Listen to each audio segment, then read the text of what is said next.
I'm Hannah. Thanks for watching.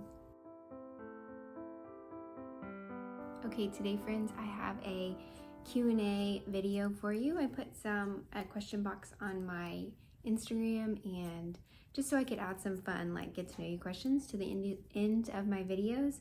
But then there were so many questions, I thought I would just make a separate video. It's been a long time since I have done one of these, and so I thought might as well just knit and chat. So I am working on my Calm Down sweater test knit for Lily Kate France of Lily Kate Makes. So I will be knitting on the sleeve while we chat. I'm doing magic loop, so you'll see me fiddling with these quite a bit. I think I'm like halfway done with the sleeve. So this is what I'm gonna work on. Grab a project for you to work on, and we can knit and chat and get to know me, I guess, and you from your questions. And yeah, I just found these really fun. Like some of them were just kind of quirky, fun, like get to know you questions, and some of them were kind of more knitting related, and some were more serious life based questions. So I will do my best to answer some. My time is a little limited today, and so I'll just have a little bit of time to work on these questions, but I wanted to answer some of them. Before I get questions on this is my nostalgia tee by Emma of Bloom Create, and I'm really happy with it. My main problem that I have is that you can see these get really bunchy, and it's because I carried the yarn across the white space, so that's what I realized happened. Anyway, I still really like it, and I really enjoy wearing it, and it was wonderful to knit and make. So still wearing it, still love it, but I need to figure out what to do about the bunchy, because the sleeves are actually like a good length for me, like they come to here, but then when they get bunched up like that, they just like come all the way up my arm, and I don't like that. Okay, anyway, let's get started. One of the first questions I got was, do you do knitting full-time? I don't necessarily know how to answer this question because, well, no, I would say no. I don't work full-time. I am a full-time stay-at-home mom, and knitting is my main hobby. So if we're talking like income producing work, then yes, this is the way that I do that. But it's not full-time at all. I would say probably currently right now I have like knitting time, but then also in terms of like working on actual knitting, income related knitting projects is very small right now because I'm not working on a sample knit. I'm also not currently working on a pattern. I took some time off from designing, and so my patterns are still selling on Ravelry, and they're still available if you'd like to buy one. I think you should. So right now I just have like the small amount of income from like my YouTube channel being monetized, and then the residuals from like sample work that I've done in the past. And maybe I should do a breakdown on that. I don't feel comfortable like giving out numbers and stuff, and it's also not really that much. But just like the percentage wise, that could be interesting of like where does the percentage of the income come from? Like, is it samples? Is it more from knitting patterns, things like that? Or like YouTube. I know Knits by Mandy did a breakdown of what YouTube paid her. Mine is way less than that because I have way less subscribers. And her videos are also like really wonderful. I love watching her channel. But anyway, so no, I don't knit full-time. I don't have like a full-time income producing job. So if you are a stay-at-home parent, you know there is a fine line between saying like I don't work full-time, but also I'm a full-time caregiver. Care work is really important. I feel like I've been reading a lot about that. So anyway, if you're a full-time caregiver or parent, solidarity. But no, the knitting isn't my full-time job, I guess. But maybe when my son gets older, I'll have more time to put in and turn it into more of that. That would be nice. Okay, then the next question is sort of related to that. It's how do you find time to knit with a toddler around? And then another question was, do you have any tips for knitting with a toddler? So, not really. I would say my number one tip, if I had a tip, would be to always have your knitting with you, because I feel like life with a toddler, whether or not they're in daycare or school or they're at home, is unpredictable. And so, I mean, I feel like I have a lot of grandparents that watch this channel, and so you know as well that it's just, you just don't know. So I would have knitting in the car, in case, you know, your pickup line turns out to be really long, or you get a car nap, or, you know, you're going to pick up a pickup at the store and it takes forever. I would just always have your knitting with you in those margins, because sometimes it is surprising how much you can get done with like 5 minutes at the carpool pickup line, or waiting for, you know, your music class to start. You get there early. So that's my number one tip, is just always have it with you. If you are driving, then definitely have it in the car. If you are more of a public transport person, have it in the diaper bag or the backpack, because yeah, you just don't ever know when your life is going to change a little bit. But otherwise, I've talked about this before, I think in a video with my sister. I don't knit a lot around my son unless it's a project specifically for him. So if I'm knitting him a sweater or a hat or mittens or something, I will bring that out, like if he's playing and that kind of thing. But otherwise, I try and keep it just like, if he's watching a show, then I will also knit, because it's easy for me to say, like, you're doing something you like, I'm doing something I like. But otherwise, I don't necessarily bring it around him, especially if it is like a work piece. One, because yeah, it's unpredictable, something might get spilled on it. But also, our time at home, I try to just keep focused on him and often play with him. But I know as he gets older, I see a lot of moms like doing the like sittervising. I think it's really good for kids to have independent play, and whether that's at the park or the backyard, or just in the house, you know. And so as he gets older, I think he'll get better at that and work on more independent play and that kind of thing. So that could be a good way for you to get some rows in. But yeah, I think what took me a long time to realize is that the season that we are in is not forever. And so, you know, I may not have as many finished objects right now, but I don't have to give that up forever. You know, in a few years, I think it will come back, and time with him will look different as well with my son. And so, you know, it's all good. It's just different seasons of life. So I don't know. I don't really have any tips or tricks for that. I'm not that great at it, honestly. I think the next thing that is really helpful is having a supportive partner. So I think my husband knows how much this means to me, and so in the evenings he will often take the brunt of cleaning up like the dinner that I've made, and that is really nice. And so that I can just kind of decompress and either like pick up the house or do this. So if you don't have that, I can see how that could be really difficult to also find time in the margins. And that's just one privilege that I have for sure, is him knowing that like I really like appreciate this time and need this time to be to be knitting, or if it's work related, to be working on things. Okay, the next question is, how are you? Which is so kind. I'm doing well.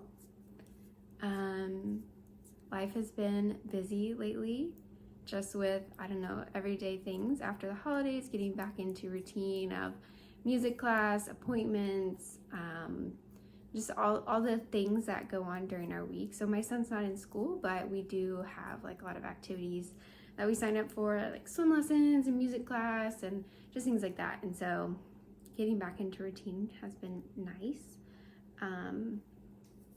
Yeah, I mean, I definitely shared that the last like year and a half has been difficult with our like fertility and recurring loss journey experience. But I feel like we're kind of on the upswing. I feel like with the weather changing, like it's still quite cold, but it's sunny, and I don't know, I feel like the spring is coming. I went for a walk today and there were some trees starting to bloom, and that always just makes me feel like joy in my heart that there is a change coming, and soon it will be bright and beautiful and warm. And yeah, so that was really, really nice on my walk today to see those flowers in bloom. I'll put a picture, and hopefully, I think you'll have to like zoom in, or maybe I'll zoom in for you, but the blooms were very tiny, but they were there. And they were ready. I love that delicate pink. Yeah, actually, fun fact, that's what I based my Pearl Soho. Oh, I don't remember the name of the blanket. Anyway, I knit a blanket last year, and I chose the colors based on like the early blooms of the spring, and I was really happy with the colors. So the next question is, what is your favorite garment, or do you have like a top 3? So yes, I think I do, and these don't necessarily correlate to like most worn, but they're definitely just like in my top. I love these, and I'm so glad I made them. So my top one, I brought them down to show you, is this Sawyer by Nordland, and it's like a full-length cabled textured sweater. It's caught in my pink right now, and I knit this gosh, over 3 years ago, just kind of crazy, and I wore it for my son's maternity pictures, or my maternity pictures with my son, and it's quite well worn now. It's got lots of pilling and things like that. I'm sure it's also got lots of mistakes. This was the first, I think this was like the first cabled sweater that I knit, and it was a test knit, and I like don't really know why I like thought that this was a good idea, but I made it, and I was so thrilled with it, and I really wanted to wear it. It's got just like fuzzies everywhere. But yeah, I just think it's really beautiful, and it was one of the first really big projects that I ever did. I knit it in Good Wool by Pearl Soho, and yeah, it really was just like a big accomplishment for me. It took me forever, and it was just, yeah, I was just so proud. And I haven't worn it as much this year because I think it's getting a little bit tight. But yeah, it's definitely one of those that I'm like, this was a turning point in my knitting and a special time in life. And so just looking back on the memories and holding those while also wearing the sweater, it's just really special. I also just love the details on it. The collar is wonderful. Obviously all the cabling and texture is super beautiful. Folded cuffs. So this is definitely one of those that's like, this was it. This was really good. And I wore it quite often in the last few years, but again, this year I haven't worn it as much because it's getting a little tight. Maybe I need to like reblock it and just pull it out. But yeah, there's definitely like some like rowing or something out here. I don't really know what happened, but my husband got me these like cute little row counters because the cables are like, I don't know, asynchronous or something. So you had to keep track of so many different cable charts at once. But I also included 2 others because the question asked, top 3. So this is definitely a top 3 because it was fun to knit. I really like how it turned out, and it's also one of my most worn. So this definitely just makes the list. This is the first cardigan by Lizzie from Hive Knits. It has brioche sleeves and stockinette body. I knit it with Pearl Soho Good Wool and Knitting for Olive soft silk mohair. And I got these buttons. My mom had them. They're like from a thrift store, and yeah, I just really love it. I wear this so much.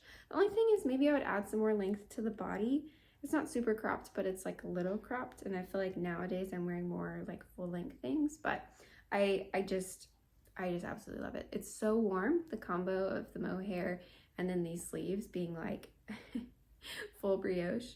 They did take quite a long time because there's no decreases, so they use a lot of yarn and a lot of time, but I just really love this sweater. I love wearing it. I feel so like, can't believe I made this. It looks so polished. I feel like I'd love to make more of these one day.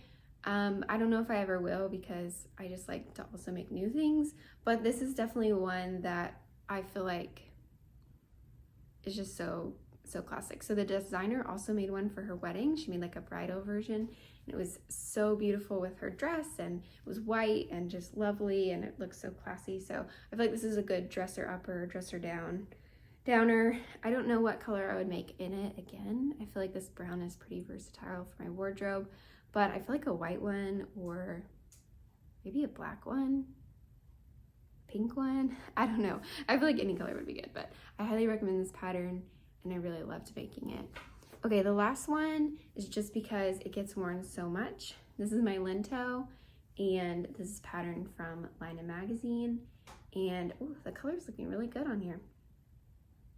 So this is knit in Tuscarora EcoSoft, and my parents brought this back from Portugal for me, and I made it into a linto, and I love it. That's pretty much all I have to say.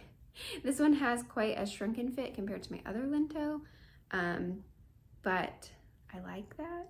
I need to add elastic in the neckband because it is stretching out quite a bit, and I know String Things by Mel just made a video about that, and so I need to watch her video and add them in.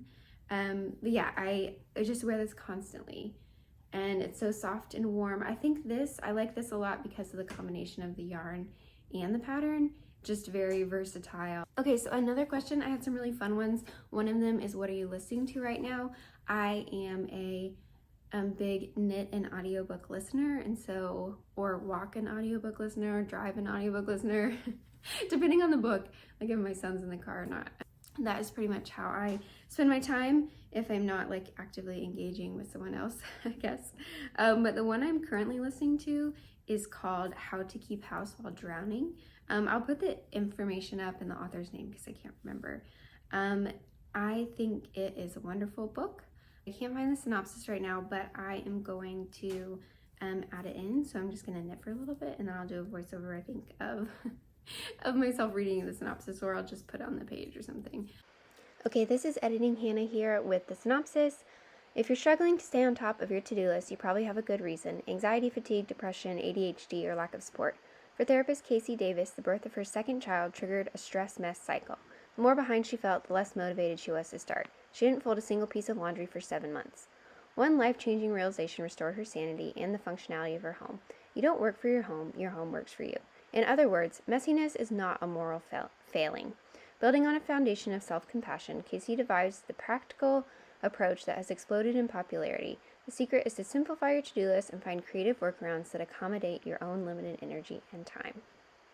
But I've actually really enjoyed reading this. I wouldn't say that I am currently necessarily feel like I'm drowning, but I feel like I have at some points in the past felt that way, and kind of the first thing to go, I definitely think, is like my house. I mean, we have a small house, but still, it feels like a lot to keep it up and to also care for myself while trying to care for my son and, you know, keep food on the table and all those things. And so I found this book thus far to be really freeing. It talks a lot about like mental health, and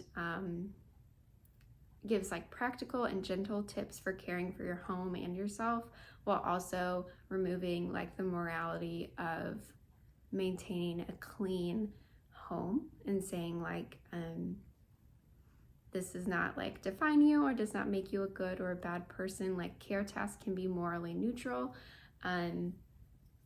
So yeah, I found it to be a really enjoyable read. It definitely delves into things that I don't feel like I necessarily need right now, like but I think they're just like good mindset reframing for me, and how to just be more kind to myself, and I don't know, when caring for a home. Yeah, I really enjoyed it. It's written by a licensed therapist, and I've just enjoyed her perspective on her own personal experience and her training as a therapist. And yeah, I definitely recommend it. It's hard to like offer it to a friend because the name makes it sound like I think they might not be doing that well.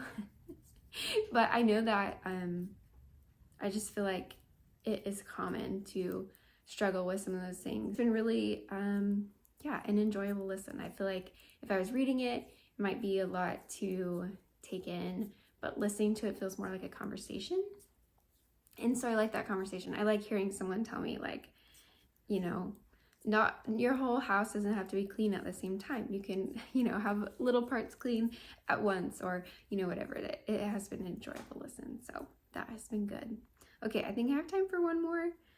Gosh, I did not get through, I didn't get through very many, so I'll definitely have to do this again. Yeah, and you can always ask me questions on my YouTube. Oops, I missed the decrease. I knew this was gonna happen. Okay. I knew this was gonna happen because I get carried away talking. Okay, so one of the last questions is, what has been the most fulfilling knit thing that you've knit?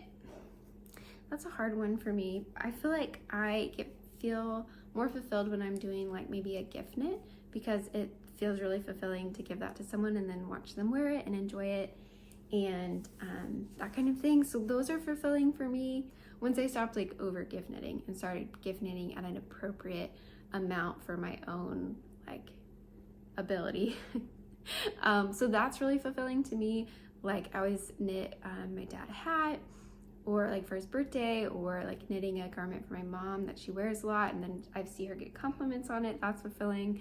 I will say I think knitting my son his baby blanket was really fulfilling, because I knit it before he was born, and it was special to just think about who he was going to become, and like I don't know, just have that time like with him before I met him was really special. He doesn't really like it now. I've tried like putting it in his crib, or you know, putting his buddies in it or something like that. He just doesn't really gravitate towards it, and that's fine. It doesn't take away from it. It still feels really fulfilling, and maybe one day, like when he's older and I can give it to him and he can, you know, put it in like a memory box or something. So that was really fulfilling, because yeah, it was just special. It was special to think about him and just wonder who he was going to be. And now seeing it and thinking about life then and now life, and getting to know him and who he is and all of that, quite special. Quite special to me. Okay, I think I do have time for one more, and it's, what is your dream project? This is really hard. Please tell me your dream project, because I want to dream with you. I can't say that I really have a dream project right now. I have lots of ideas and things I'd like to do, or yarns I'd like to use, but I feel like, I don't know, maybe this isn't good, but I feel like I am less like wanting big dream projects and more just small everyday wear practical items. And I think that can be a dream as well, right?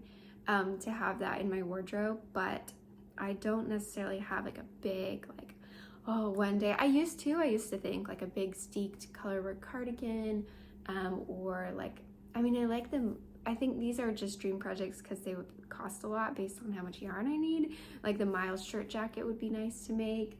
But really the only thing that I think of like as a dream-ish project would be another cabled sweater like my Sawyer. So probably a Sari Nordland cabled pullover sweater could be something that I think of often that I'd like to have in my wardrobe. And I don't know, I like this question because it's making me think more about like what's a dream project that I could one day attain, or I could save up the money for to then buy the yarn for, like that kind of thing. But really lately I've just been going for like practical everyday wear sturdy yarns, that kind of thing. And that can also be like a good dream, right? But I would love to hear your big dream projects, like once in a lifetime knits, I guess. Okay, that's probably my cue, because you can probably hear my husband now, he's on a call. Anyway, yeah, I would love to hear what your dream projects are, because I don't know, I haven't really been dreaming of anything lately. I don't have like a bunch of projects saved that I'm like, this is gonna be it. I will make this one day. Anyway, okay, I hope you have a wonderful weekend, and I will be back with more Q&A maybe in 2 weeks to answer more of the questions, because I did not get through enough today. I still have so many left, which is wonderful, and we can get to know each other even more then. But happy knitting.